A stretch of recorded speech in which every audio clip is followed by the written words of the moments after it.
For this video, we're gonna try to show some people or answer the question about the process of switching to automation. And I kind of want to show how much I can get done in a day with an automated truck. With some context, of course. So it's about 5:10 in the morning. Just tipped my first stop. We're not in a contract town. We do not have every stop. It's a town of about 25,000 people with one other hauler or competitor. So we will not run every house. And we are a private operation or a small business. We're not a city service. So what that requires is the owners, operators to be somewhat clever on being able to route your routes and run things efficiently. I think that's enough context to give me an idea. And I'm still kind of waking up. You'll notice that we got decent cart compliance as far as placement goes. Oh boy. But these cars are down to the curb. Maybe not on the street. Obviously, if they're on the street against the curb, that's the best. But this is pretty good. We got a tablet here that shows this address or stop that we're servicing, and then the other monitor is for the truck. How many cycles on the arm. Another thing to notice is I'm not sprinting. It's not about speed. I mean, it's kind of about speed, but what I've told people before is slow is fast. You don't want a guy that's just hammering on the accelerator and hammering on the brakes in a hurry. It's like, oh, I gotta get done as quick as possible. I just want to get done as quick as possible. That's when you start making mistakes, and when you have to backtrack or correct your mistakes. You know, maybe you're dropping trash on the ground, so you have to stop, get out, move things around. That's when you lose time. So slow is fast. We are about 20 minutes into the route, and I am tipping the 40th stop, the 40th customer. So we're, doing 2 a minute. That's pacing at 120 stops an hour. That's not going to be sustained throughout the day. This is just a neighborhood that's routed well. Early in the morning, there's no traffic. But I think principally what's helping us is we have good routing, good density, and cart compliance is really high. This cart here represents a lot of what I've serviced so far.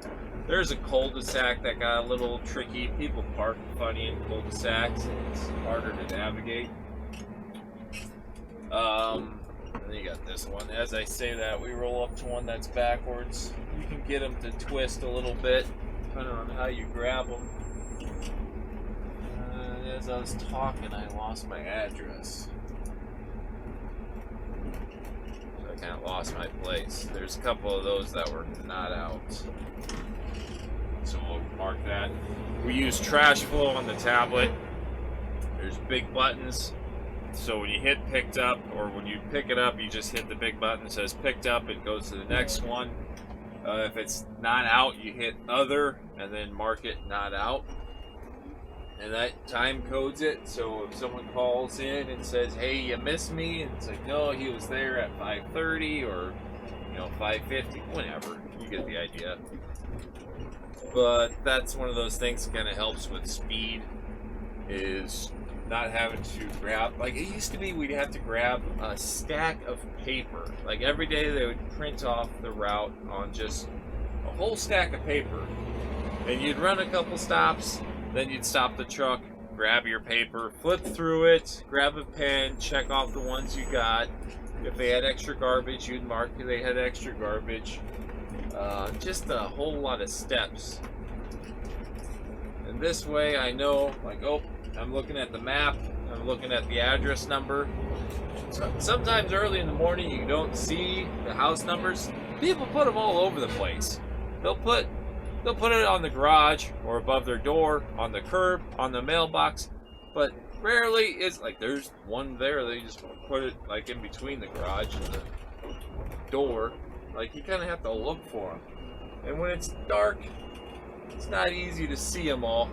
There's one on the curb. So like in the morning, maybe it's a little tricky to have perfect accuracy.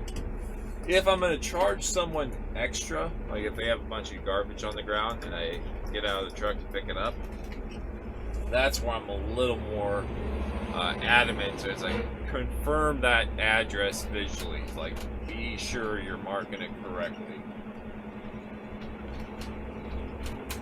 Also, note we're 2 years into automation or switching to automation, and this is a stop that was a problem forever. Like they kept putting trash on the ground, they put it up past that sidewalk. It was always like an issue to get this thing serviced. Like 9 times out of 10, you're getting out of the truck to make sure all the garbage was picked up. Now they have 2 carts. And they're using them correctly, setting it out in an accessible way. Normally there's a car parked here. This week it's not, so it's like even easier. But it's like all these micro decisions that add up to efficiency, right? So just because you get an automated truck doesn't mean you automatically get speed. You'll get a little bit faster. Like there will be some things a little bit nicer. Pedestrian wearing all black. That's great. Barely saw that person. Luckily they yielded to me. But if they went running across the street, that's not good. If you're gonna go out in the morning for a walk, wear it all black at night. Maybe. I know maybe black is slimming. I don't know. Maybe it just looks nicer. I don't know. I don't know what the rules are of fashion and exercise. But from my perspective, if you're gonna run at night, high vis is cool. I've seen someone run around with like a rope light. That's even cooler. Something to consider. We do allow customers to set out extra. Some have gotten pretty good about how they set extra out. Some do not. I do not recommend putting trash behind the cart. If you want it to be serviced, you want to put it kind of next to, side by side with some space. Again, twisted that one around. I don't mind dumping them sideways. You're going to turn the grip override back off. Grip override was on, so it doesn't squeeze that galvanized can too hard. I turn it back off to grab our regular carts. But to tip it sideways, the lid doesn't get, covered with trash, or it still swings away from the garbage. Tipping them backwards, that's when you got a problem. Even though we switched to automation, we still get some curveballs. You know what we're going to do is we're going to turn off auto pack. I want to put the garbage in first, because I'm hoping it's somewhat full. It's a little bit of a cushion. A little bit of a cushion. Back up on the grass like that because I want it out of the way. Okay. These actually go up easier when they're backwards. Like if you have the tank up against the arm. I do have a broom to clean up my mistake. Wow. How'd that happen? Somehow. Wow.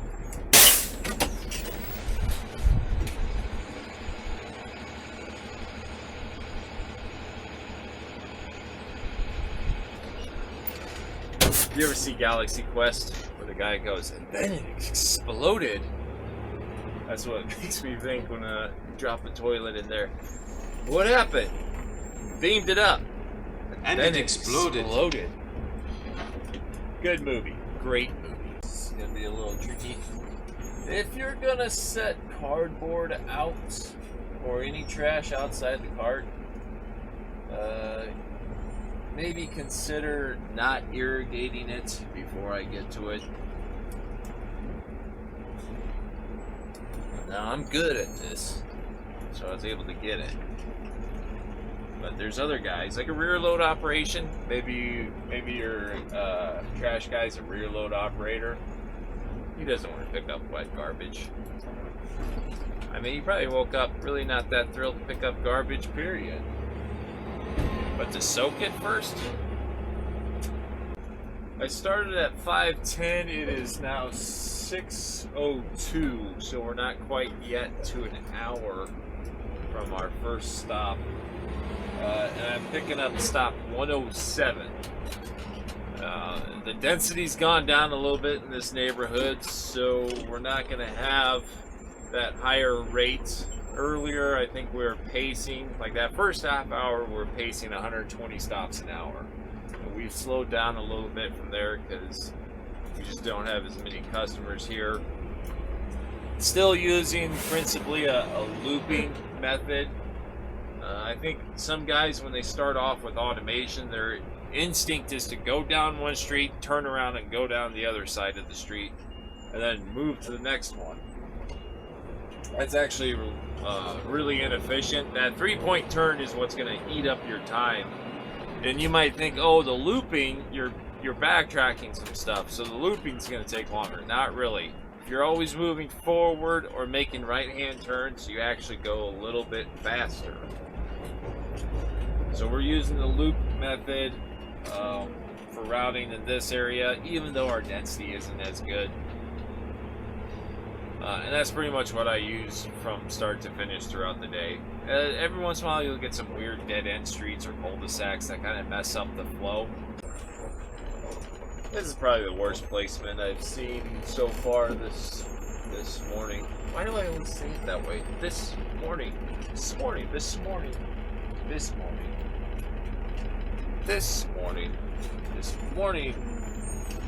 Anyway, yeah, that's pretty bad. But we're 131 stops into the route, so we're doing pretty good. And we've done exceptionally well when it comes to trash on the ground. There used to be a lot more trash on the ground, and there still will be in the future, like on a heavier day. There might be a holiday, particularly Christmas, where it's inevitable you'll have trash on the ground. We have a policy where we will service it. We will service personal cans, but we do charge. So if I grab trash with this arm and toss it in, it's normally $3. If we're refilling the cart, every time I refill the cart, I'm going to charge $5. And that's me like physically getting out, refilling it, then tipping it. Our internal discussion has even been that's probably still too good of a deal to just get almost unlimited access to trash service as long as you're paying $5 each time. But so far, the majority of customers have been okay with that policy. We lost a few, and when someone goes to automation, the big question is going to be, oh my gosh, are people going to allow us to do this? How many people are going to quit? And it's a legitimate fear, but when we switched to automation, the worst case scenario never really manifested. If anything, there was small tastes of it, but not to the degree that people fear. And then some of the best case scenario, we got closer to what we thought was the ideal outcome and less of a view of the worst outcome. For example, okay, so someone's gonna see an automated truck. Oh, they're doing it the lazy way, and it's not the man's way. Which gatekeeping the manly way of doing something is weird to me, particularly when it's someone not doing the job. So that I don't listen to. And then people saying, "Oh, you're replacing jobs, or you're losing jobs or something. We're losing some bad jobs. If someone in a rear load truck, if you have 3 guys in a rear load truck and you pay them all $30 an hour, maybe I'll shut up. $30 an hour plus some access to overtime. Okay, now you're getting to a living wage. Okay, that's reasonable. But the price point in which you have to charge customers to justify $90 an hour of labor, not including the insurance and everything else that goes with hiring, it's not going to happen. Anyway, so did we lose a lot of customers from that? Not really. There might have been a handful. We probably lost more customers when we charged for trash outside of the cart. But I was sort of the cynical, tired old garbage man that was saying, and I'm not that old, but the job can add a few years to your cantankerousness, right? I fast-tracked that a little bit with this job. The people who quit because we charge for trash outside the cart, I don't call them customers. I call them problem stops. It's like, okay, you have customers that want to be able to just litter on the ground every week and have someone else clean it up for them. That is a problem, and someone should address that problem. The majority of our customers are just what you're seeing right now as I talk about trash. It's like, I'm just going to put trash in the cart. This one's got the lid cracked open a little bit because it's a little full. Not a big deal. There's a few that had it on the ground, and they had it set out mostly nice where I could just grab it and toss it. Most customers are reasonable people. You got some loud minority that will maybe skew your perspective. It's like, well, I'm quitting. And then you might get nervous because like, oh, these people are quitting because we went automated. No, you're doing your job as a garbage man and your service to the community, which is to keep it clean. And by keeping it clean, it's not meaning, oh, hey, you're just going to have to be willing to have your guy do all this extra trash or all this extra work picking up trash outside the carts, on the ground, people's yards, people's driveways, on the street. No. The idea of the garbage company, in order to keep it clean, is to have policies that doesn't let people be absolute derelicts. Okay? When people are putting out piles of garbage and, like, not even putting it in bags, as a company, you probably should be a little bit more responsible and say, hey, we don't do that here. We actually like to have, like, clean neighborhoods. And you might not mind having garbage all through your yard, but the fact is, there's a thing called weather and environment, where there is wind and rain and stuff blows around, and your trash becomes your neighbor's trash when it ends up in their yard. And maybe your neighbor is thinking, hey, someone ought to tell that guy to clean up their act. Why doesn't a garbage company do that? Okay, I know it's hard. I know it's hard to be that guy.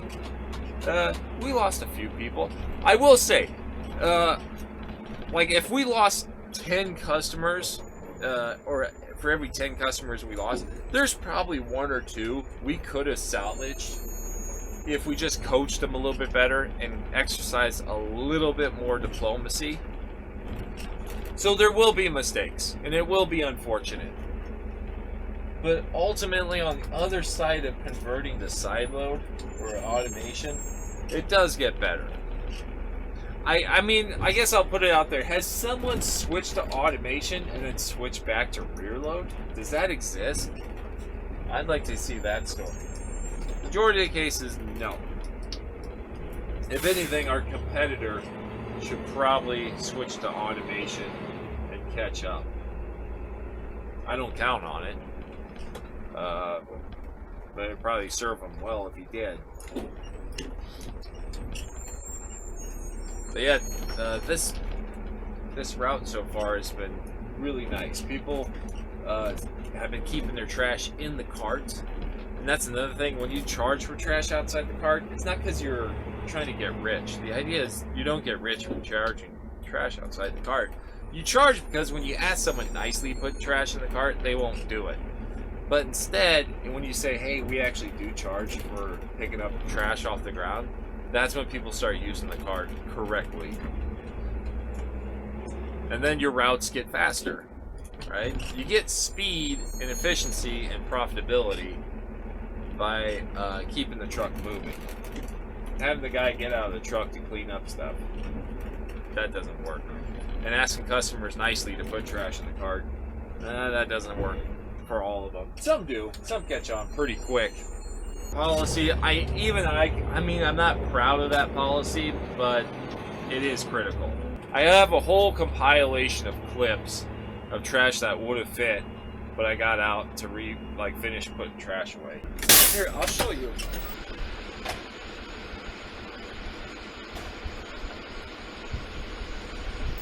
Not ideal. Not ideal. The arm to catch it at the knuckle once it goes. I think we'll be alright. Yeah, see it caught. There we go. There we go. We are 2 hours into the route, and I see. Yeah, now I'm distracted. I'm always a little skittish about picking up children's toys next to a trash cart because I don't know if it's actually. I'm gonna leave it. Hey, you took my kid's toy. Get us a replacement. I don't want to risk it. What I was trying to say is we're 2 hours into a route. I just tipped stop 220. 2 hours, 220. Watching that guy. Watching this intersection. Some people like to just fly through it. So we're averaging 110 stops per hour for the first 2 hours. That's with streets that are pretty conventional as far as how they're laid out. Some cul-de-sacs, some dead ends. But for the most part, I can stay forward moving with right-hand turns. That's how you get optimized.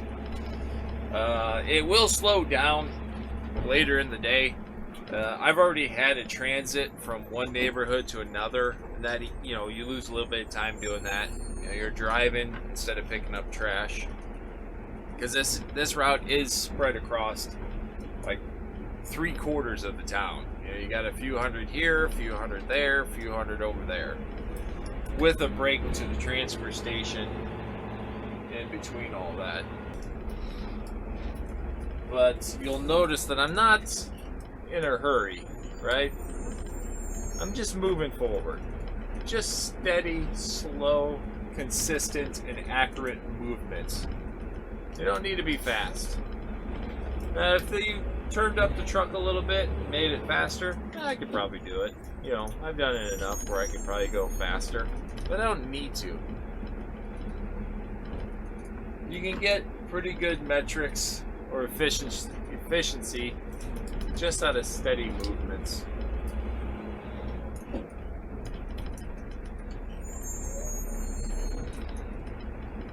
And then there's the amount of time it takes to service a cart, a couple seconds. And it's empty and right back to where it was placed by the customer.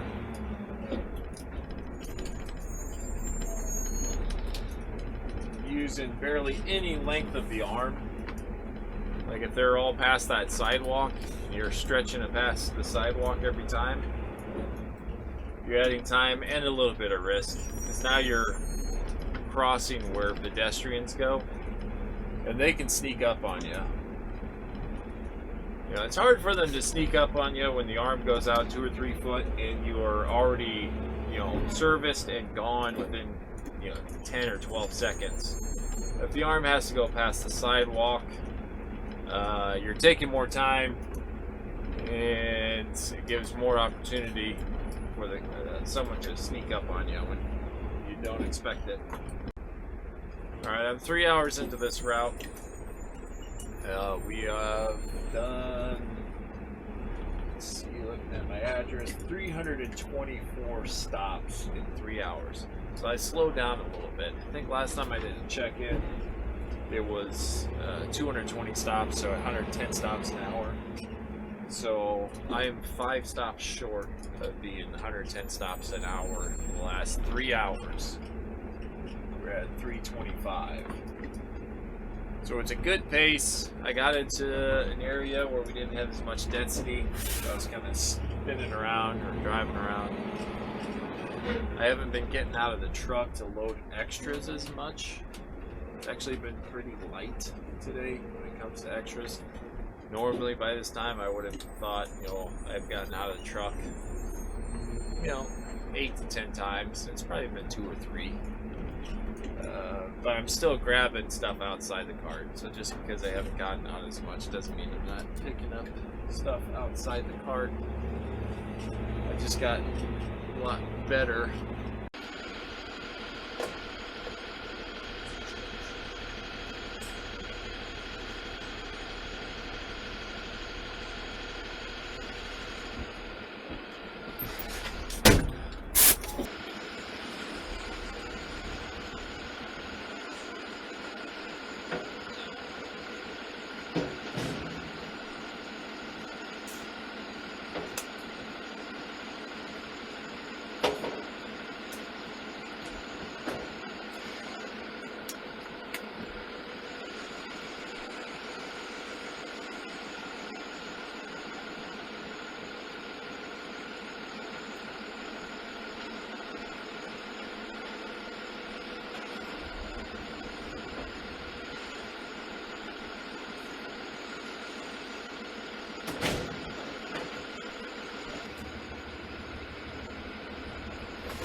Okay, so that took about an extra minute 15 worth of service.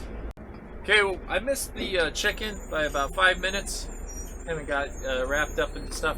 I was in a congested area, lots of on-the-street parking, maximum use of the arm, trying to get past the cars, over the curb and onto a sidewalk to grab. It's a shame I wasn't recording, but I was kind of focused on stuff. Anyway, we're sitting at about 102.5 stops per hour. Like I said, I missed the check-in by a few minutes. We're on stop 412. So we might have been at 410, maybe a little bit less. Maybe we're at 102 stops an hour for the first 4 hours. So we're gradually losing momentum throughout the day. But like I said, this neighborhood is a little squirrely. The density is not as good. The routing's a little trickier because you got streets that are just kind of strange. Some curves, some dog legs, dead ends. The lack of density and the street parking is probably one of the things that made things trickier. Mailmen and trashmen kind of have an adversarial relationship because one's always blocking the other. But I feel like it's a Carl Weathers, Arnold Schwarzenegger meme where we unite and flex against one common enemy, which is landscapers. What is up, guys? What?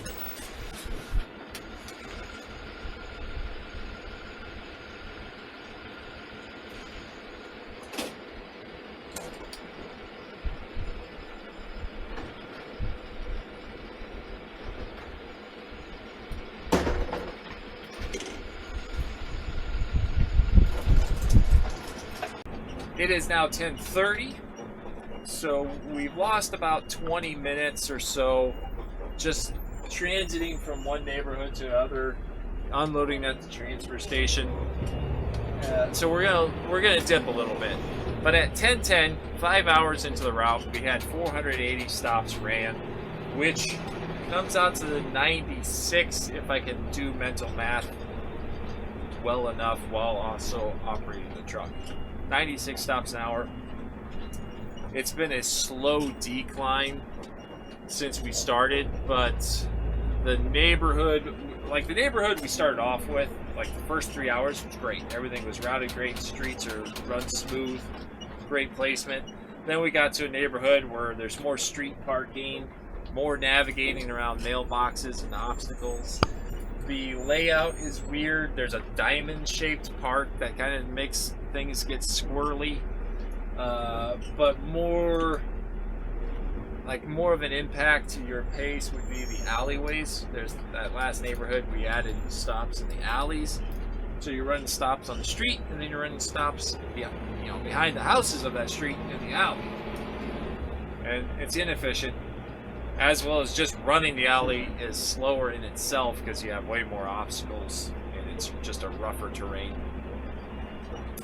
So we're dipping, we're losing our pace, but 96 is pretty solid considering where we started off at, where I think we had routes that were 65 to 70 stops an hour when we initially switched to automation. So 2 years into it, and we got routes running 96 stops an hour. We'll take it. This might be fine if there's no trash in it.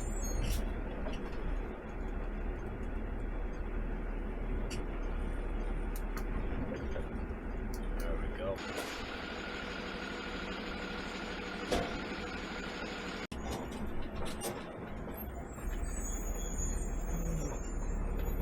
This might be helpful for other people to watch, just so they kind of have an understanding why, street parking kind of affects how you pick up trash, and then overflowing it. If you're going to overflow it, Jenga trap it, closer to the curb the better. Okay, so in the new way, I'll give them credit where it's due. That variable control in the arm makes it able to softly and accurately reach out, grab the garbage without shaking it too much. Now, there's other manufacturers where they build it and it's all on or all off. Once you hit arm out, you get full power out, full power in, full power up. And it gets a little shaky and aggressive, and those Jenga traps will just fall apart. What I will say in their defense is when you design a garbage truck like that, you're probably thinking, why are people handling Jenga traps? The cart should be out to the curb with the lid shut. And if that was the case 100% of the time, having 100% flow to the arm would make sense. For us, converting to Sideload, the new way design has been very forgiving as far as being able to accurately and softly grab trash. That provides a few more obstacles and variables.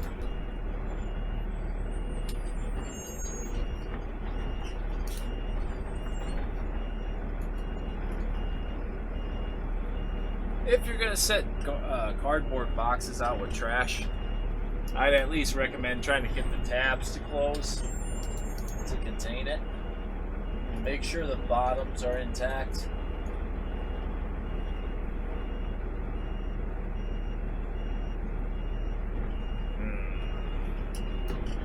I spoke too soon.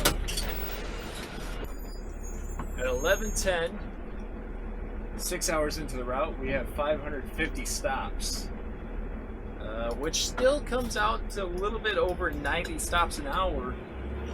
But that we broke off route at 10:10, and it's 11:10. So in an hour, we broke off route at 480 stops, and we've only ran 70 stops in the last hour. So that dip was that time from going from one neighborhood to the next and going to the transfer station to unload. So it dipped a little bit, but still keeping it at 90 stops an hour. It's really hard to complain. It's been a pretty good route so far. Just a couple piles to clean up. I'm grabbing one that's kind of ridiculous. This is silly. That's silly. We'll clip it.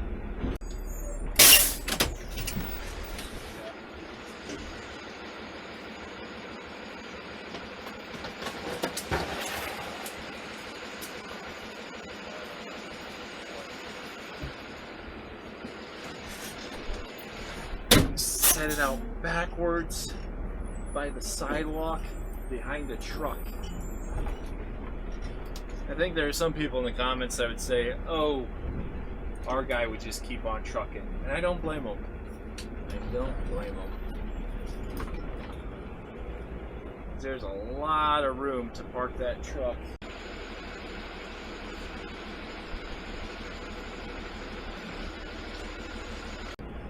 It is 12:10. We started at 5:10. So we're 7 hours into the route, and I've picked up 630 stops, which comes out exactly at 90 stops per hour, which is not bad. It's pretty good compared to where we started at when we first converted from Rearload to Sideload. This is 90 stops an hour is a good metric. All right. I will allow the extra trash, but that... Come on. You gotta be able to see my point of view on something like this.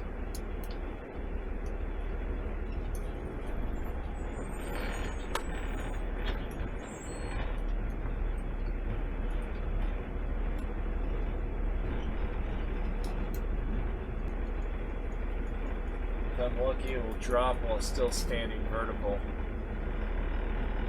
I don't think it's going to.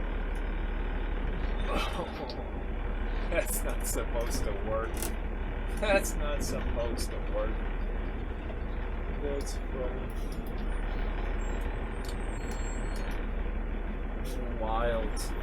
Wild times. Oh, that's hilarious. I just tipped the last stop. 707 stops. Finished at 12:58. Call it 1 o'clock.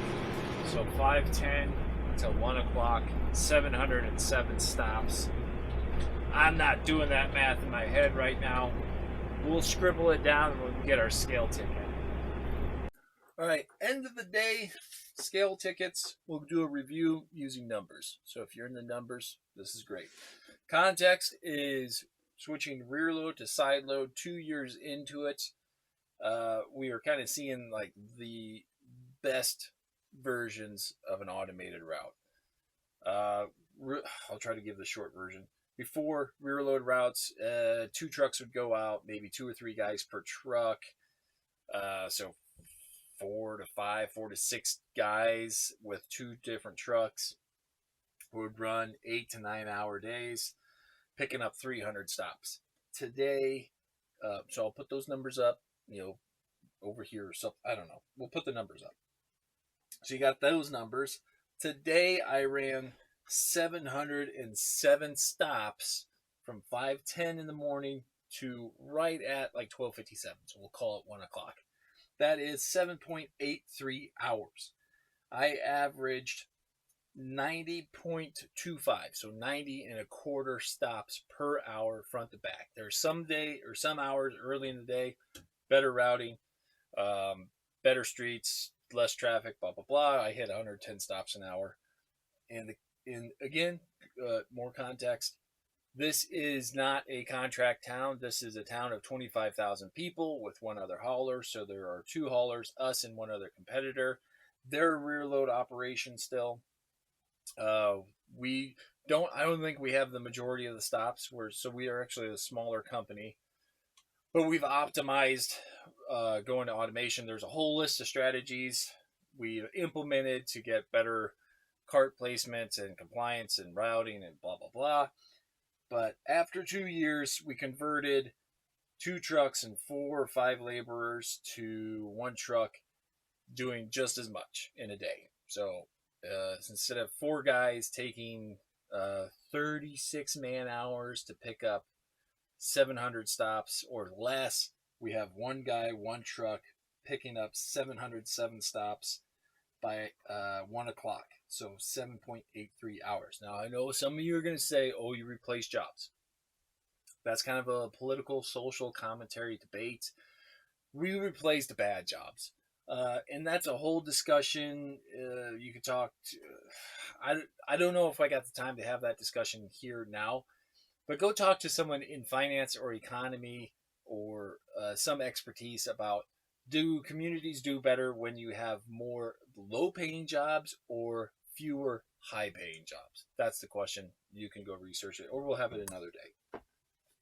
The first trip, we kind of have the numbers, bluntly stated, but just for fun, the first trip was 9.08 tons, 480 stops with 467 cycles. So 480 customers by cycled arm 467 times. That's rare. Normally it's inverted. Normally I have more cycles on the arm than I have customers. So trash was light today. And of the 18,160 pounds I picked up on the first trip, with 480 stops, I averaged 38 pounds per customer. Second trip, it got a little heavier. Second trip, we didn't have as many stops out. Picked up 4.92 tons, over 227 stops, but 244 tips. So I actually had more tips on the arm than customers. 43-pound average. And that was a little bit slower in the afternoon, where I lost some time there. But again, at the end of the day, we averaged 90 and a quarter stops per hour. And that's mixed in with me getting out of the truck to pick up some trash from time to time. Another hot button issue is charging for trash outside the cart. I recommend it to people who are converting to Sideload. I recommend it to people who are currently doing Rearload. Those pounds add up. I call it, this is a spiel I've had before. I'll try to keep it short. I call it the death of about 1,000 cuts. You've priced your service based off what fits in a cart. So if you are picking up trash outside the cart, you are adding time, you're adding weight. And you might think, oh, it only takes a couple seconds and it's only a few pounds. You're going to run hundreds of stops. So you will magnify that one issue hundreds of times.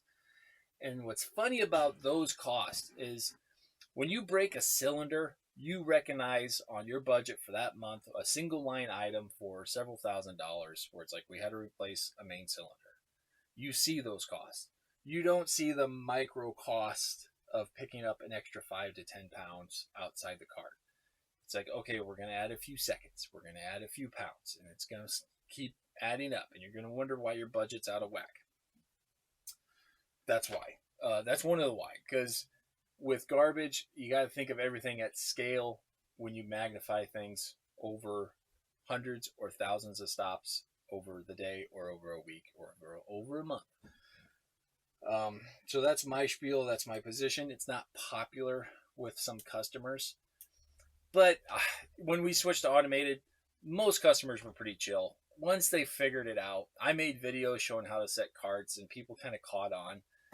And we went from when we first transitioned to automated, I think we're doing 65 to 70 stops an hour. And I was like, that's not good. We gotta get this up. And then we started refining things. You got better complacency. People realized they actually, when you ask them to put trash in the cart and they don't, and there's an actual charge for not using the cart, they started using the cart. I can come up with a whole list of shots that I've got from making content where it's like this trash would fit in the cart if they would have just made the effort.